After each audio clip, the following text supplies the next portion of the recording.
মই সুস্মিতা লখিছো এই মুহূৰ্তৰ অনেক গুৰুত্বপূৰ্ণ খবৰ এবাৰ মিয়াক ভূমি দিবলৈ মিয়াক ঠাই দিবলৈ অমান্তি হৈছে এখন গাঁও ৰাইজে আৰু 10 বিঘা মাটিৰ ক্ৰয় বিক্ৰয়ক লৈ এখন গাঁও ৰাজ্যৰ মাজত এতিয়া তীব্ৰ প্ৰতিক্ৰিয়া দেখিবলৈ পোৱা গৈছে আৰু গৌৰীপুৰত এই ঘটনা সংঘটিত হৈছে আমি সবিস্তাৰে এই খবৰ লৈ আহিছো আৰু দেখিবলৈ পোৱা গৈছে এতিয়া ভূমি ক্ৰয় বিক্ৰয়ক লৈ এবাৰ এখন গাঁৱৰ মাজত এতিয়া তীব্ৰ প্ৰতিক্ৰিয়া দেখিবলৈ পোৱা গৈছে কোনো পৰ্যায়ত মিয়াক ঠাই নিদিয়ে আৰু মিয়াক ঠাই দিবলৈ অমান্তি হৈছে এখন গাঁৱৰ ৰাইজ আৰু গৌৰীপুৰত এই ভূমি কেন্দ্ৰিক বিবাদ সংঘটিত হৈছে গৌৰীপুৰত এইদৰে এতিয়া ভূমি কেন্দ্ৰিক বিবাদ সংঘটিত হৈছে আৰু লগতে এই সম্পূৰ্ণ বিবাদৰ ক্ষেত্ৰত হাসতে দালালৰ ওপৰত অভিযোগ উত্থাপন হৈছে আৰু এইদৰে গৌৰীপুৰত মাটিৰ দালালৰ দপদপনিৰ অভিযোগ এতিয়া উত্থাপন হৈছে আৰু দালালৰ উৎপাদনত সাধাৰণ ৰাইজে এতিয়া মাটি কিনা বেচাৰ কাম কৰিব নোৱাৰা হৈছে আৰু ফজলুৰ হক আৰু আইনাল হক নামৰ দুই দালালৰ ওপৰত এইদৰে এতিয়া অভিযোগ উত্থাপন হৈছে আৰু লগতে মিয়াক আছতে কোনো পক্ষে এতিয়া ঠাই নিদিয়ে এই গাঁৱৰ ৰাইজখনে এতিয়া স্থানীয় ৰাইজে এতিয়া মিয়াক ঠাই নিদিয়ে বা মিয়াৰ ওচৰত ভূমি ক্ৰয় বিক্ৰয় নকৰে আৰু 10 বিঘা মাটিৰ ভূমি 10 বিঘা ভূমি ক্ৰয় বিক্ৰয়ত এইদৰে এতিয়া এই গাঁওখনৰ অৰ্থাৎ গৌৰীপুৰত এইদৰে স্থানীয় ৰাইজৰ মাজত এইদৰে তীব্ৰ প্ৰতিক্ৰিয়া দেখিবলৈ পোৱা গৈছে উপযুক্ত মূল্যৰ বিনিময়ত গাঁওখনৰ ৰাইজে ভূমি ক্ৰয় কৰিব বুলি জনাই দিছে আৰু লগতে এই সম্পূৰ্ণ ঘটনা এতিয়া মুখ্যমন্ত্ৰীকো আহ্বান জনাইছে আৰু লগতে মাটিৰ দালালৰ সৈতে জড়িত মাটিৰ ক্ষেত্ৰত জড়িত মাটিৰ ক্ৰয় বিক্ৰয়ৰ ক্ষেত্ৰত জড়িত যি দুগৰাকী ফজলুৰ হক আৰু আইনাল হক নামৰ যি দুগৰাকী দালালৰ ওপৰত এতিয়া অভিযোগ উত্থাপন হৈছে সেই দালালৰ ওপৰত এতিয়া অৰ্থাৎ ফজলুৰ হক আৰু আইনাল হকৰ ওপৰত এতিয়া শাস্তি দিবলৈ বা কেনেধৰণৰ ব্যৱস্থা গ্ৰহণ কৰে এতিয়া ব্যৱস্থা গ্ৰহণ কৰিবলৈ এতিয়া উপযুক্ত ব্যৱস্থা গ্ৰহণ কৰিবলৈ এতিয়া দাবী জনোৱা পৰিলক্ষিত হৈছে আৰু এইদৰে এই ভূমি কেন্দ্ৰিক বিবাদ এতিয়া গৌৰীপুৰত সংঘটিত হোৱা দেখিবলৈ পোৱা গৈছে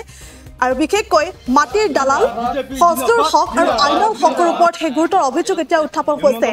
আৰু ফজলুৰ হক আৰু আইনাল হক নামৰ এই দুই দালালৰ উপদ্ৰৱত আচলতে স্থানীয় ৰাইজে সাধাৰণ ৰাইজে এতিয়া মাটি কিনা বেচা কৰিব নোৱাৰা অৱস্থাৰ সৃষ্টি হৈছে আৰু সেই অভিযোগ এতিয়া উত্থাপন হৈছে ফজলুৰ হক আৰু আইনাল হকৰ বিৰুদ্ধে আৰু এইদৰে এতিয়া উপযুক্ত মূল্য নাপায় আৰু এইদৰে এতিয়া ৰাইজে এতিয়া প্ৰতিবাদ কৰিবলগীয়া হৈছে আৰু মুখ্যমন্ত্ৰীয়ে হওক বা বিভাগীয় কৰ্তৃপক্ষকে হওক এতিয়া এই দুই দালালৰ ওপৰত এতিয়া উপযুক্ত শাস্তি বিহিবলৈ এতিয়া দাবী জনোৱা পৰিলক্ষিত হৈছে আৰু গৌৰীপুৰত এই ভূমি কেন্দ্ৰিক বিবাদ সংঘটিত হৈছে এই মুহূৰ্তত ভাষ্য আছে আমি দৰ্শক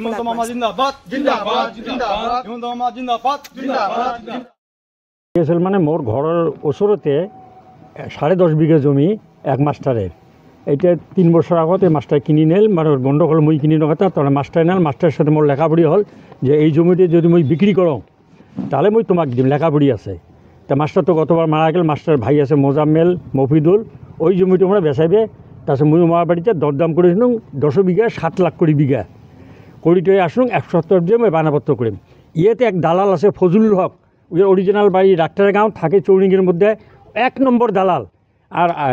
ঝগড়ার বড় একটা আইনাল দালাল আর দুইটা মিয়া মানুষ তোমরা আসে এই জমিটা বায়নাপত্র করি এখন মিয়া মানুষের মধ্যে এটি ঢুকাইবি অন্তত এই 10 বিঘা জমির মধ্যে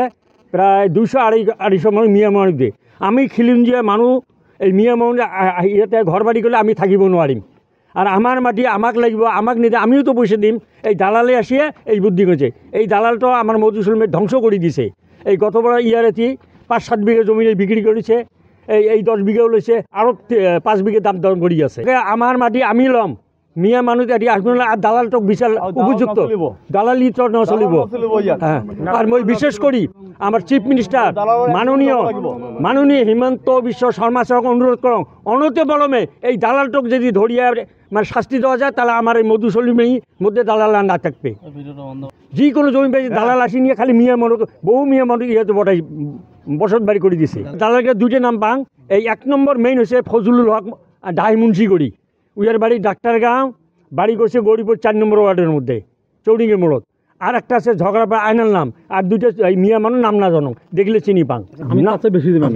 আমি তো 7 লাখ টাকা আমরা 7.5 লাখ চাইছি মই 7 লাখ দিয়ে আইসো আর মোর সাথে কমপ্লিট হয়ে গেছে তারপর মই আহার পর আমরা খবর পেয়ে যায়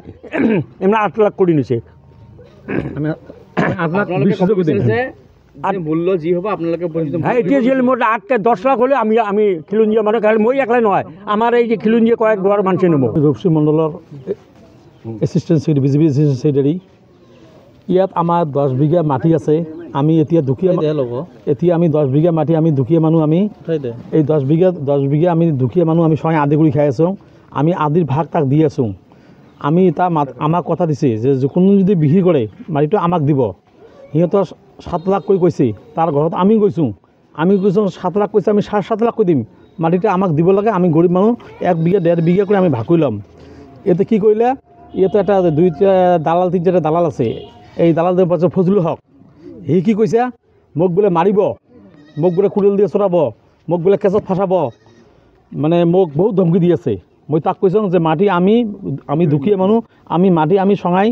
খিলঞ্জীয়া মানুহ আমি নিম আমি কেতিয়াও ইয়াত মিয়া মানুহক ঢুকিব নিদিম আমি যদি আমি এতিয়া কথা লখি আমি মাটি কিমানখিনি আছে মাটি আছে 10 বিঘা একটা আছে 8 বিঘা মাটিৰ মূল্য কিমান দিছে মাটিৰ মূল্য 7 লাখ কৈছে আমি 7.5 লাখ কৈছোঁ আমি 7.5 লাখ দিম আমি গোটাই যেতিয়া দুখীয়া মানুহ আছে আমি আধা বিঘা 1 বিঘা কৰি আমি গোটাই মানুহ ল'ম আমি আমাৰ এইটো অনুৰোধ আৰু মোৰ একটা কথা ছাৰ যিটো ছাৰ মই হিমন্ত ছাৰক মই অনুৰোধ কৰাম মই 22 বছৰৰ পৰা বিজেপি কৰাম যিটো মোৰ এটা অধিকাৰ আছে মাটিটো যাতে সিহঁতৰ যাতে কিনিব নোৱাৰে এইটো মোৰ অনুৰোধ আমি খিলঞ্জীয়া মানুহ আমি SP মহোদয়ক মই অনুৰোধ জনাম আমি DC ছাৰক অনুৰোধ জনাম আমাৰ গৌৰীপুৰৰ OC ছাৰক অনুৰোধ জনাম যিকোনো খবৰৰ বাবে যোগাযোগ কৰক